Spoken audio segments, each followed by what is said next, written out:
Vou gravar, deixa eu começar a gravar aqui. Aquela maior falsidade, né? Boa noite, pessoal, tudo bem? Para quem está chegando agora, bem-vindos à aula de planejamento e controle da produção, numa quarta-feira pós-feriado e pré-feriado. Né? Para quem está chegando agora, que na realidade não é ninguém, porque já faz mais de meia hora que eu estou falando aqui e estava esquecendo de gravar. E a gente estava falando de estilos de liderança, tá? Que é um assunto que, em princípio, não tem muito a ver com a tópico, né, da aula, né, que é planejamento e controle da produção, mas eu posso dizer para você, e vou garantir que eu vou fazer uma ligação muito interessante entre estilo de liderança, gerenciamento e uma eventual solicitação de produção sob encomenda. Tá? Olha só que interessante. Geralmente, quando a gente vai fazer a empresa utiliza um sistema de produção sob encomenda, a gente viu que são projetos mais especiais, né? Projetos únicos, maiores, são projetos né, que demandam uma atenção um pouco maior, não só da empresa, no tocante a todos os departamentos, né, que vão estar envolvidos com isso, tá?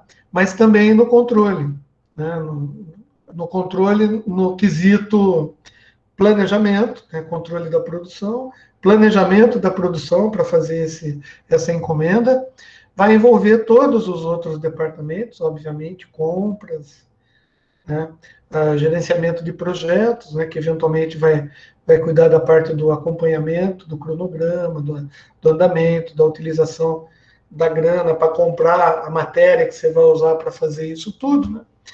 E se você tem nessa cadeia produtiva uma pessoa que gerencia pelo medo, né, e é essa a tônica da nossa discussão, tá?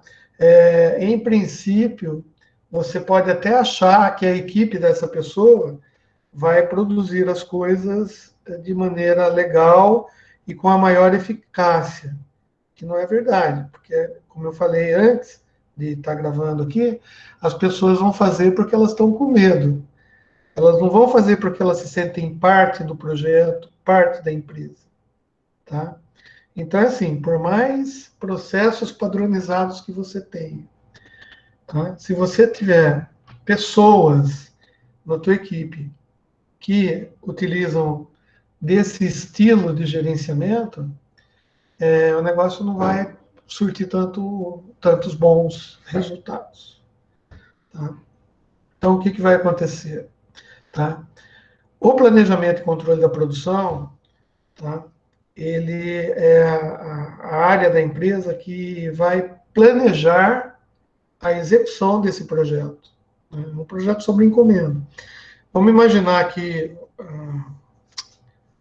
eu acho que eu falei na aula passada, um dos projetos que me veio à cabeça, de um navio, né, de um navio hotel lá, aqueles navio que faz cruzeiro, navio de cruzeiro e tal. Tá? E eu até brinquei que eu queria um que tivesse coisas de madeira no meio, né, fossem meio vintage, né, retrô, um negócio assim legal para as pessoas se sentirem em 1930, por exemplo. Muito legal toda a decoração, né? Tá, mas é um projeto de um navio, tá? Isso só acontece sob encomenda e quem organiza toda essa parte da construção, obviamente, é o planejamento e controle da produção, tá? Planejamento e controle da produção é que tem condições de saber se a empresa tem a capacidade produtiva para produzir esse navio, tá? O planejamento e controle da produção é que vai determinar, por exemplo, tá, as pessoas que eventualmente vão ser colocadas ou alocadas para esse projeto.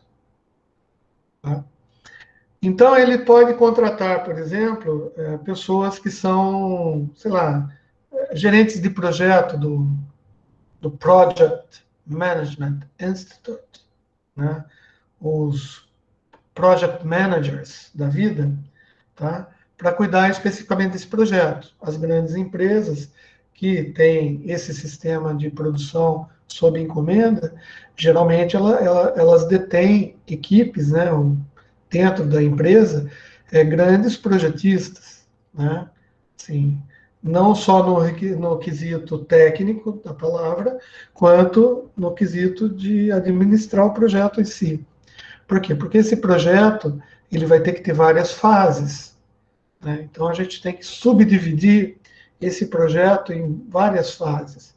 Tem que fazer as devidas análises. Por exemplo, uma delas eu já citei, que é a análise da capacidade produtiva da empresa, né? Tem que fazer análise de prazo, tá? Tem que fazer alocação de pessoas. E veja bem, alocação de pessoas também, quer queira, quer não, você depende da capacidade das pessoas, do treinamento das pessoas, do conhecimento que a pessoa detém. E se você chamar um gerente de uma equipe e esse gerente tem essa vertente, né, esse estilo administrativo, né, tirânico, vamos dizer assim, se você chegar, né, nessa equipe e falar, olha, para esse gerente, a tua equipe tem condição de fazer isso em 30 dias? O cara, sem titubear, vai falar que sim. Tá? Tem. Ele não vai fazer análise nenhuma, ele simplesmente vai falar que tem condições de fazer. E você, como gerente lá do planejamento e controle da produção, você vai no seu checklist lá de todas as coisas que você está analisando, você vai falar assim, olha, aquela equipe lá tem condições de fazer. Por quê? Porque o cara que gerencia com esse estilo, ele não vai assumir perante um superior, perante qualquer um da empresa, uma, uma falha, uma possível incapacidade da equipe, tá? Ele não tem esse problema na equipe dele. Ele manda e as pessoas fazem. E se não fizerem, ele manda embora e põe outra pessoa para fazer, tá? Beleza, então estamos pensando assim, a produção sob encomenda, veio um cliente, alguém captou esse cliente, área de vendas, né? Trouxe o cliente aqui para fazer uma negociação, para ver em quanto tempo que eu vou fazer esse projeto, porque é sob encomenda. Quando a coisa é sob encomenda, eu tenho que dar prazo para o cara. E para eu dar o meu prazo para o cara, eu tenho que conhecer todos os processos internos da minha empresa e tenho que contar com as respostas das determinadas áreas que vão trabalhar no projeto.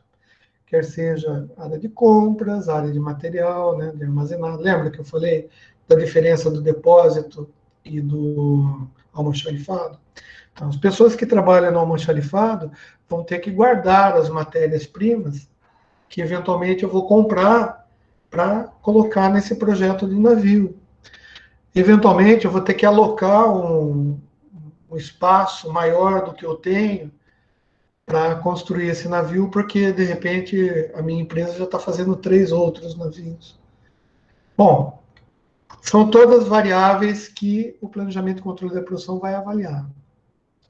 Mas ele está contando com uma informação de uma equipe, tá, que vai trazer problema para esse projeto. Né? Você está vendo? Então, indiretamente, o estilo de liderança utilizado por um gerente de uma área pode influenciar diretamente no produto final, sob encomenda de uma empresa. Tá? E como que a gente faz para resolver isso daí? Bom, primeiro, seleção de pessoal. Tá? Então, as empresas, né, vocês sabem bem disso, toda vez que a empresa vai contratar um funcionário, dependendo do cargo que esse funcionário vai assumir na hierarquia da empresa, dependendo da responsabilidade que esse funcionário novo vai ter sobre os processos da empresa, ele passa por um processo de seleção, tá? Então, se você passa por um processo de seleção, significa que se você foi contratado naquela empresa, é porque a área que gerencia os recursos humanos da empresa, né, achou condições na tua pessoa para que você fosse contratado, tá?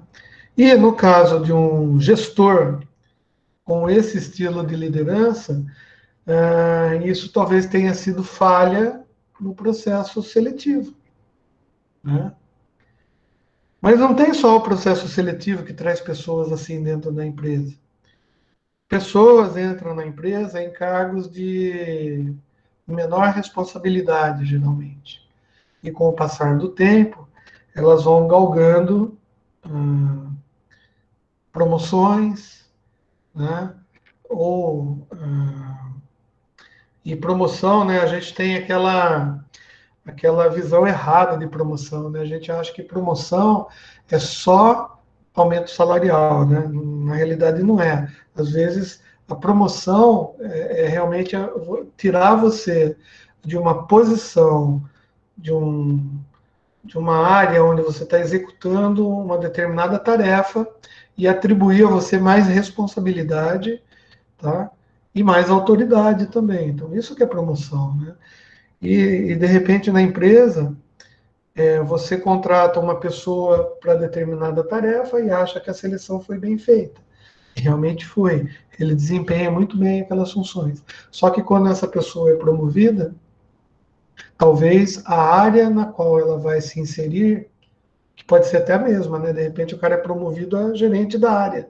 O gerente aposentou, o gerente virou outro tipo de gerência maior, né, mudou de área, vagou ao cargo de liderança, e de repente você entra nessa liderança sem as devidas análises. Né? E você já tem incutido na tua pessoa um estilo de liderança desse que a gente está falando mal aqui. E quando isso acontece, desestrutura toda a cadeia de produção. Tá?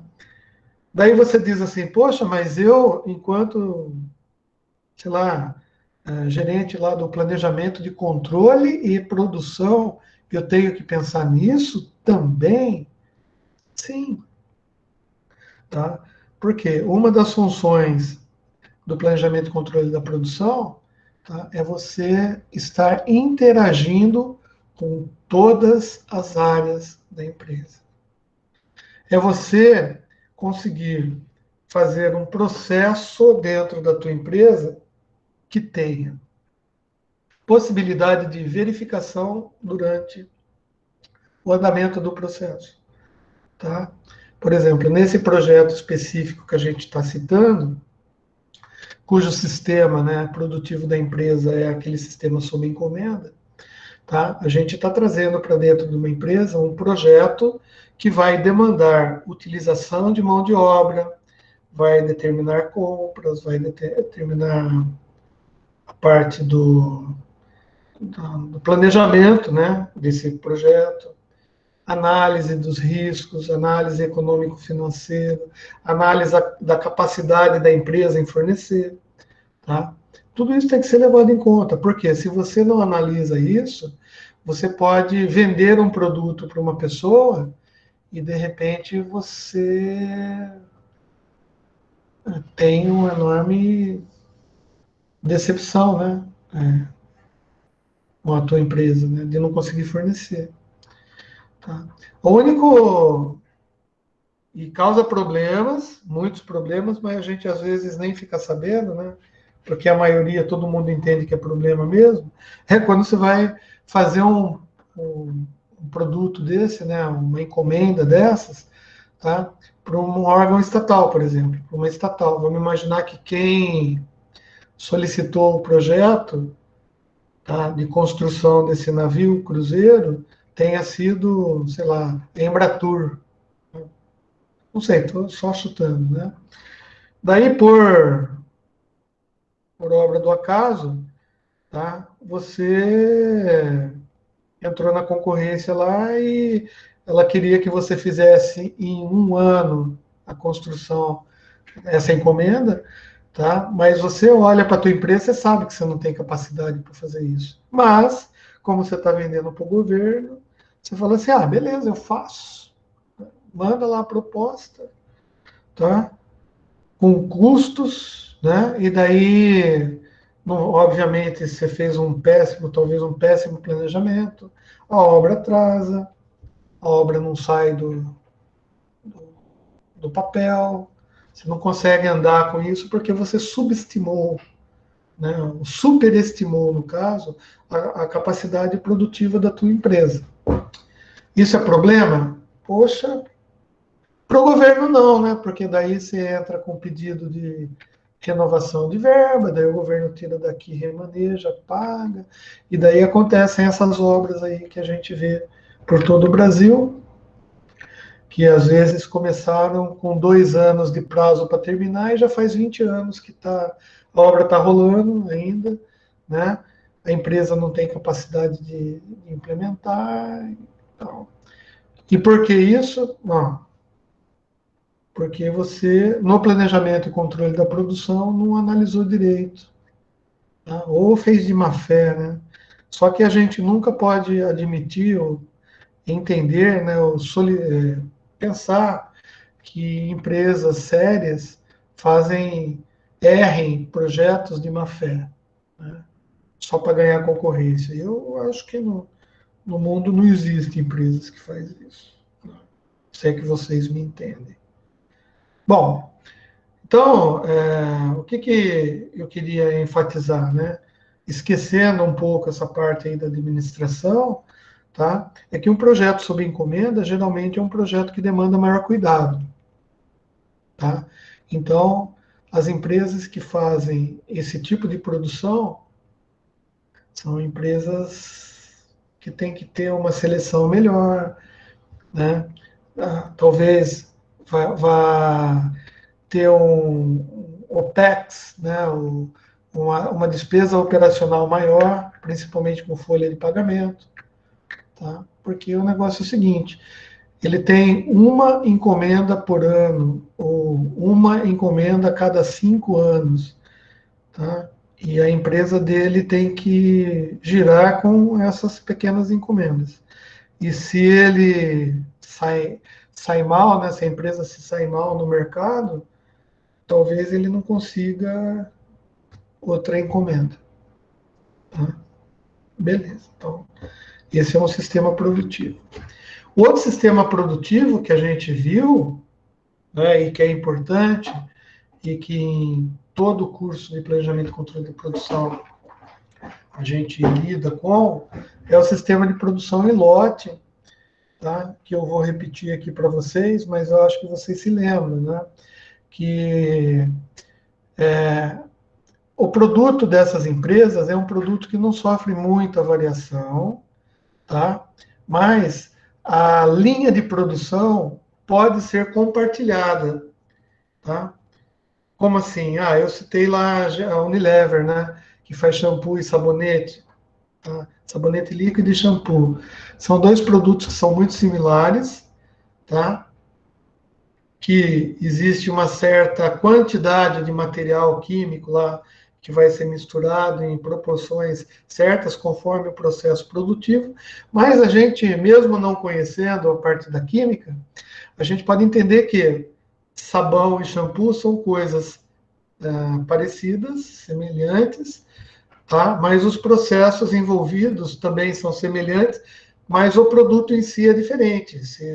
Sabonete é sabonete, shampoo é shampoo, né? Existem coisas no shampoo que não tem no sabonete, por causa da utilização do produto, tá? Mas a linha de produção é praticamente a mesma. Você muda só a quantidade dos químicos que você coloca, ou você tem que fazer alguns ajustes em algumas proporções nas máquinas, né? Inclusive, esses ajustes, hoje em dia, a gente sabe que não são ajustes manuais, né? A gente faz os ajustes através de software, né? De rede, de computadores e tal, que basta você colocar os parâmetros necessários. e você transforma a linha de produção de sabonete em linha de produção de shampoo por um determinado tempo, tá? E esses produtos, então, são produzidos, né, e separados lá no depósito, tá? Por o que nós chamamos de lotes de produção. Então, você determina que, sei lá, vou produzir 1 milhão de frascos de shampoo e depois eu vou produzir 1 milhão de frascos de sabonete, tá? Ou 500 sabonetes, ou, sei lá, 85 por dia. O que vai definir, então, a quantidade da produção, tá? E o tipo de produto, né? Bom, a gente vai ter que ter vários parâmetros entrando no planejamento e controle da produção, para que o planejamento e controle da produção saiba o que eles devem produzir, tá? Então, quais as informações que entram no planejamento e controle da produção? Sei lá, por exemplo, quantidade de vendas, histórico de vendas, não sei, são dados aí, né? São informações que podem entrar, que subsidiam o planejamento e controle da produção para determinar que, olha, a gente vai fazer, sei lá, 15 dias de produção de sabonete, tá? E depois a gente vai fazer 20 dias a produção de shampoo, tá? Beleza. Esses lotes de produção, eles são numerados, tá? E são organizados no depósito. E tem uma coisa que é importante nos lotes de produção, que é o que a gente chama de rastreabilidade, tá? Então, produtos produzidos em lote ou empresas que produzem produtos com sistema de fabricação em lote, geralmente os produtos podem ser rastreados. Tá, não entendi, César. Vamos, o que é rastrear? Rastreado é o seguinte: vamos imaginar que eu compre um shampoo, tá, dessa empresa, e de repente eu uso o shampoo e começa a cair o meu cabelo. Vamos imaginar isso. Começa a cair o meu cabelo, não sei por que causa, tá? Só que eu sempre comprei essa marca e nunca caiu o meu cabelo, tá? Mas daí eu fico meio receoso e vou no médico na minha cidade, eu vou lá no NP, no SUS, e falo lá, ó, eu usei esse shampoo que está caindo no meu cabelo. O Sistema Único de Saúde, ele está interligado, né? Então, de repente, o cara vai falar assim, poxa, você não é o único que reclamou de queda de cabelo por causa desse shampoo. Aqui na cidade tem um cara em tal bairro, outro cara em tal bairro, outro cara em tal bairro. Tá? Legal. Então, o que está acontecendo? Pode ser que exista algum problema na fórmula, né? Então, daí, vendo o lote que foi fabricado, tá? Você informa a empresa, através desse número do lote, ela sabe qual dia, né? Qual turno, quiçá, quem foi o cara que estava lá no comando dos negócios lá para fazer as misturas dos químicos, tá? E pelo histórico pode ser que que a empresa consiga definir ou determinar por que está caindo o cabelo. Tipo assim, não, o cara, em vez de colocar 0,1, o cara colocou 1,0, quantidade de algum determinado químico lá, que reagiu com o outro e deu problema de queda de cabelo. Legal. Então dá para você também fazer a rastreabilidade, saber exatamente quando foi construído. Em algumas empresas que produzem por lote, por exemplo, quando um problema, porque isso é um problema, concorda? Pô, o cara está usando o teu produto e está caindo o cabelo. Né? A gente usa aqueles métodos de análise e solução de problemas, que a gente viu que pode ser até o Ishikawa. A gente pode usar um diagrama de espinha de peixe para fazer um tipo de análise, para ver. Né? Mas se você tem a rastreabilidade, é bem mais fácil. E quando acontece isso, algumas empresas utilizam-se de um processo de retirada desse lote do mercado, né? Porque ela sabe para quem ela vendeu aqueles produtos, as quantidades que partiram daquele determinado lote. Legal? Legal. Acontece muito em indústria automobilística, né? Às vezes já aconteceu, por exemplo, esse processo a gente chama de recall, né? Recall, chamar de volta, né? É, recolher os produtos para dentro da empresa, geralmente para análise, né? No caso, a legislação do nosso país e de vários países é uma legislação muito avançada com relação a esses problemas. Então, se, por exemplo, numa linha automotiva, o cara colocou freio ABS e descobriu-se, depois que vendeu um monte de carro, descobriu-se que esse freio pode causar problemas, tá? O cara pode sofrer um acidente por causa do mau funcionamento, da fadiga de uma peça, que naquele lote de produção do freio foi colocada inadvertidamente, ou o cara de compras comprou um produto que era mais barato, mas não atendia às especificações técnicas do produto final, e na linha de produção passou, a área de qualidade talvez não tenha analisado direito, o planejamento e controle da produção não analisou o impacto da troca do produto, ele só analisou o impacto financeiro, mas não viu a parte técnica, por exemplo. O que eles fazem? Eles recolhem os freios ou, obviamente, fazendo a substituição, né, dos mesmos, né? Então, você vai lá na concessionária com o carro, bonito, estaciona, o cara vai lá e troca o freio, tá? Mas eles dizem assim, só os carros que foram produzidos entre com número de chassi tal a tal, que foi do lote tal, tá? Porque eles sabem que usaram produtos, né? Os produtos que foram utilizados foram naquele lote lá. Ou seja, empresas que têm esse sistema produtivo, eles têm uma baita chance, por exemplo, de errar menos, vamos dizer. Tá? E dá para contornar as coisas quando as coisas saem errado.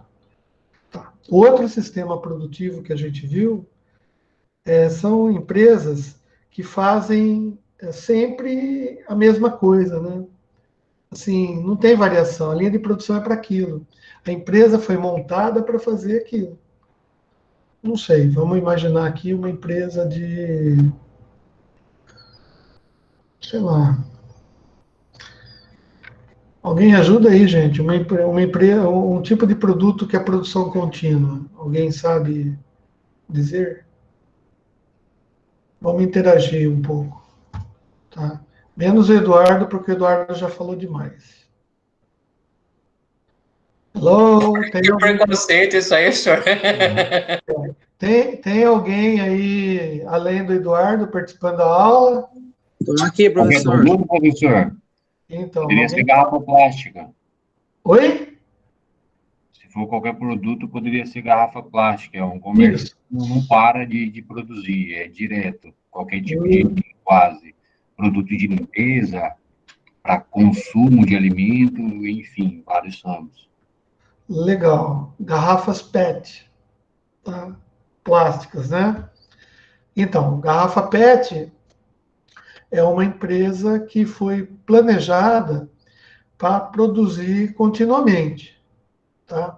Ou seja, as máquinas, a linha de produção estão preparadas, mas vocês sabem, né, como que é a garrafa PET. Eu não sei muito bem, mas assim, os caras produzem um negocinho lá de plástico, que é como se fosse um tubo de ensaio ali, com a capinha e a rosca, né? Aquilo é a garrafa PET, tá?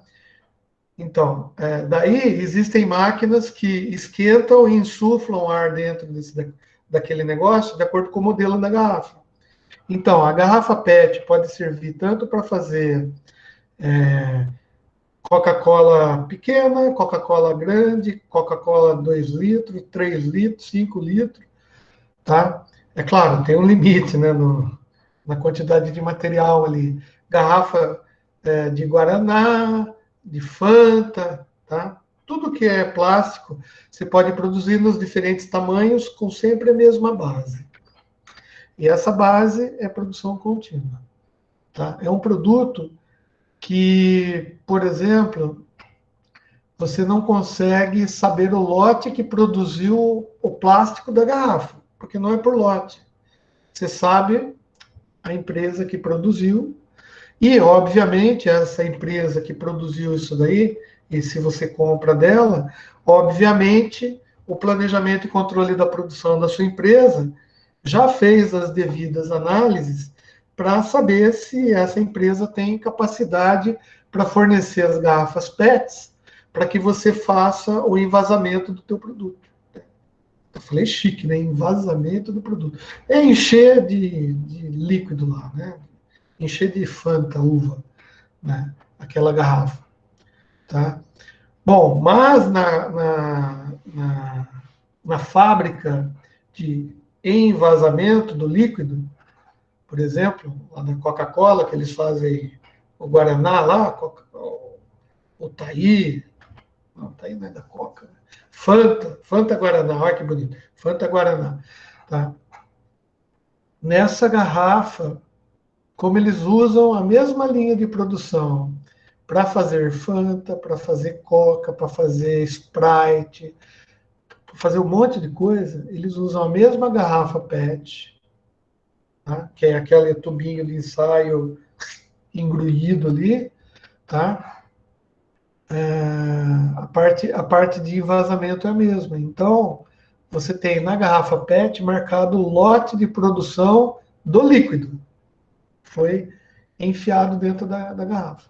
Então, é assim, a fábrica de PET é produção contínua, tá? Ah, e como que eu faço o controle, então? Né? Por quê? Porque, assim, tem que ter um controle, concorda? A gente está fazendo planejamento, controle de produção. Vou imaginar que agora nós somos uma fábrica de fazer PET. A garrafa PET, não inchada, né? A garrafa comprimida lá, né? Compactada. Legal, estou fazendo lá. Como que eu sei que a quantidade de material, a quantidade de plástico, a têmpera, sei lá, a temperatura, eu não sei quais são os parâmetros que são avaliados, mas como eu sei que aquela garrafa PET, no final da linha de produção, tá? Ela, quando eu mandar para uma empresa que vai inchar ela, enfiar líquido dentro, que ela vai funcionar. Eu tenho que fazer um controle, né? E a gente lembra que controle é no fim do processo, certo? E durante o processo, o andamento do processo, a gente pode colher, né, os itens de verificação, tá? Numa empresa dessa de produção contínua, o controle lá no final pode ser por amostragem, tá? Ou seja, de cada, sei lá, um lote de 100 PETs, 200 PETs, sei lá, 2 milhões de PETs produzidos, eu pego 20 e faço testes para ter uma aferição, né, de que se o negócio está sendo produzido ok ou não. Tá? Então, eu posso fazer, por exemplo, teste de qualidade por amostragem. Tá? Ah, mas esse não é muito legal, eu queria um teste diferente. Tá, que tipo de controle que a gente pode ter? Não sei, enfim, um raio laser lá. Vocês que são engenheiro eletricista, cara.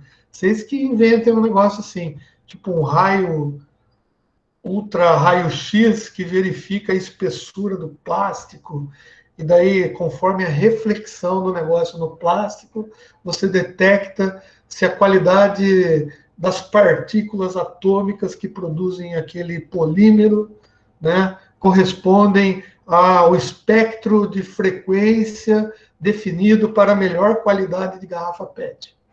Beleza. Né? Daí você põe lá na linha de produção, então todas as garrafinhas, antes de ir para o consumidor final, né? Que na realidade não vai direto, né? Elas são embaladas e colocadas no depósito, tá? Então vai produzindo e vai guardando no depósito lá.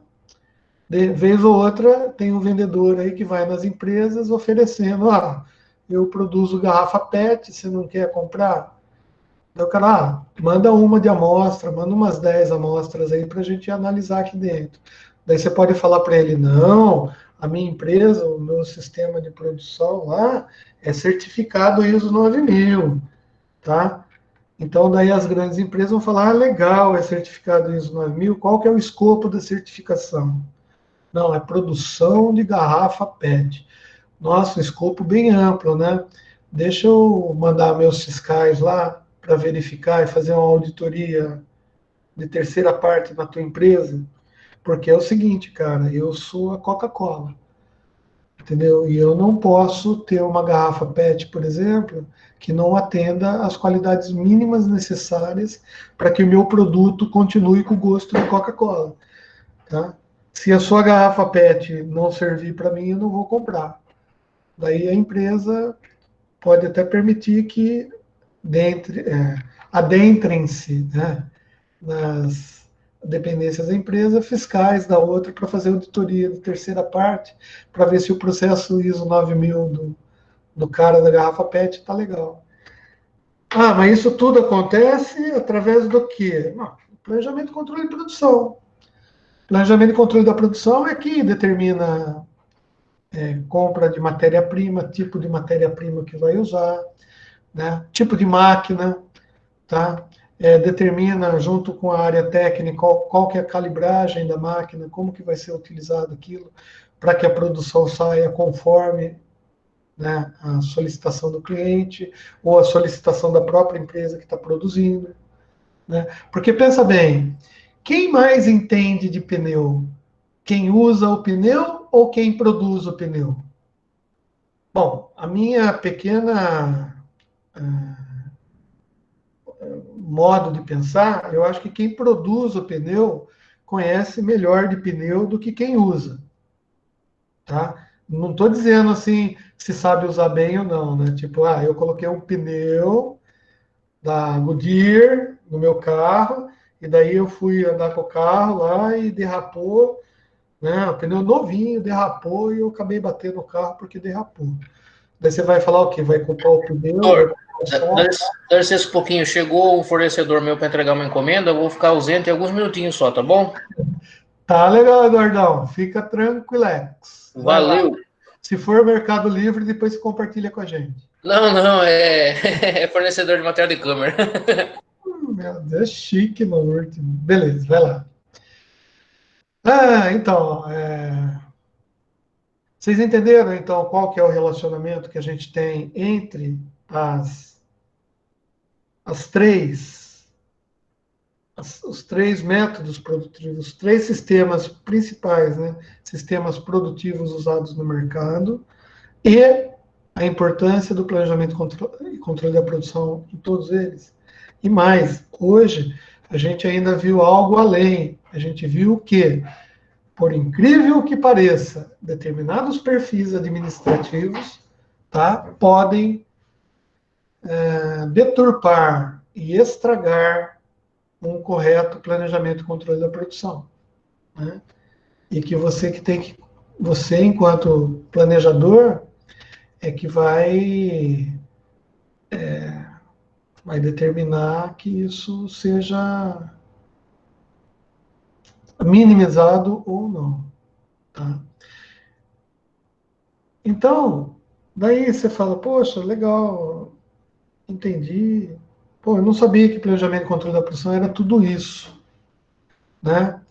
Planejamento e controle da produção é tudo isso, tá? O que acontece é que, às vezes, as empresas, como elas são autônomas e elas fazem os nomes, elas determinam o nome do departamento do jeito que o cara quer, às vezes o planejamento e controle da produção é realizado por uma área da empresa que não se chama planejamento e controle da produção, né? Sei lá, os caras às vezes chamam de qualidade, escritório da qualidade, coordenação da qualidade, departamento cor-de-rosa, né? Então, por quê? Porque os caras, não sei, gostam de usar nome bonito, nome que dá mais ibope, né? Então, a gente faz, a empresa é nossa, a gente nomeia do jeito que a gente quiser, né? E coloca as pessoas que a gente quiser e faz da nossa empresa o que a gente quer, tá?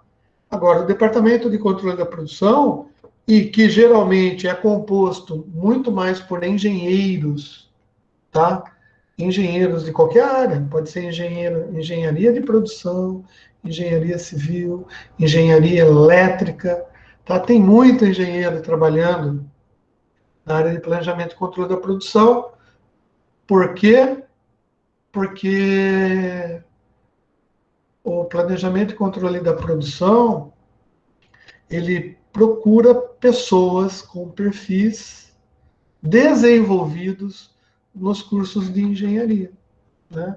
Pessoas que saibam analisar projetos, analisar processos, né? Tentar encontrar problemas em processos, dar solução a problemas técnicos encontrados, tá? E é claro, né, não são só de engenheiros, né? A gente tem administradores que fazem parte do planejamento e controle da produção. A equipe em si, quando ela vai tomar uma decisão, ela vai interagir com a diretoria de recursos humanos para determinar treinamento, capacitação do povo na máquina nova que a empresa comprou, tá?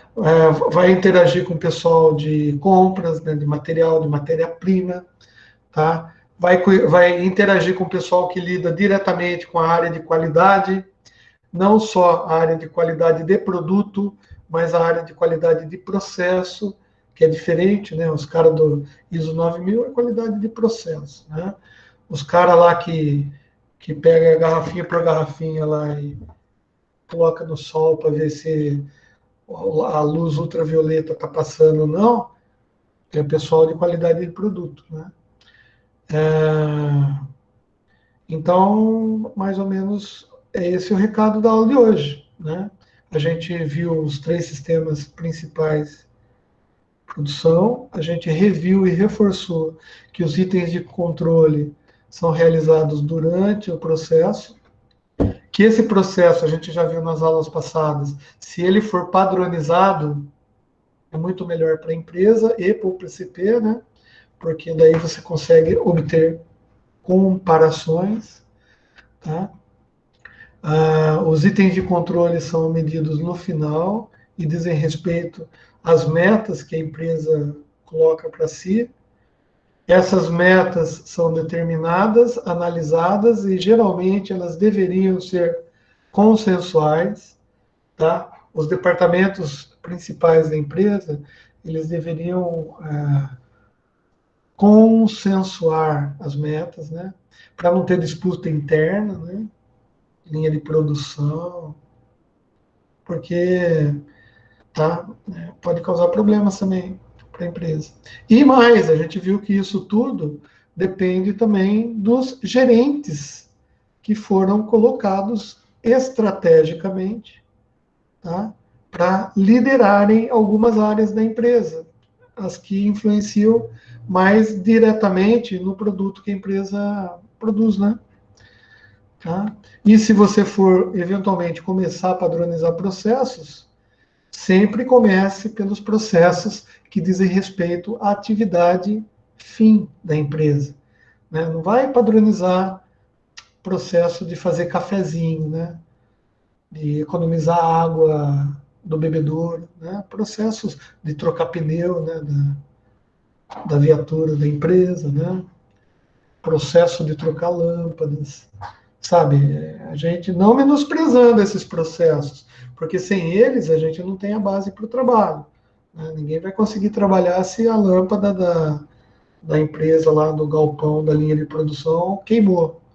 Não estou dizendo que não são processos importantes, mas, obviamente, a padronização dos processos deve começar pelos processos mais afinados com a linha de produção da empresa. Beleza? Eu vou fazer o seguinte, moçada, eu vou parar de gravar aqui. Essa aula ficou linda, maravilhosa, né? Eu não usei um PowerPoint, eu nem apresentei os que eu tinha aqui para vocês, tá? Mas eu acho que deu para a gente trocar uma ideia aí, tá? Que é importante, eu sempre falei, sistemas produtivos, qualquer qualquer teste de, sei lá, empregabilidade aí vai perguntar. Se tiver alguma coisa de planejamento e controle da produção, para ter certeza que o cara vai querer saber quais são os principais processos produtivos existentes no mercado, e a gente sabe quais são os principais. Ele vai dar uma variada ou não, dependendo do autor, né? Tem uns babaca que escrevem diferente, tem outros menos babaca que escrevem de outra maneira, igual aos outros, e tem o mais babacão que nem eu, que discorda de todo mundo, né? Mas isso faz parte, né? Porque eu sou um rebelde, sou rebelde. Beleza, eu vou parar de gravar, mas ainda vou estar na sala para atender as dúvidas, os anseios de vocês todos, né? Deixa eu parar aqui. Não esquece de ir no canal e deixar o likezinho lá.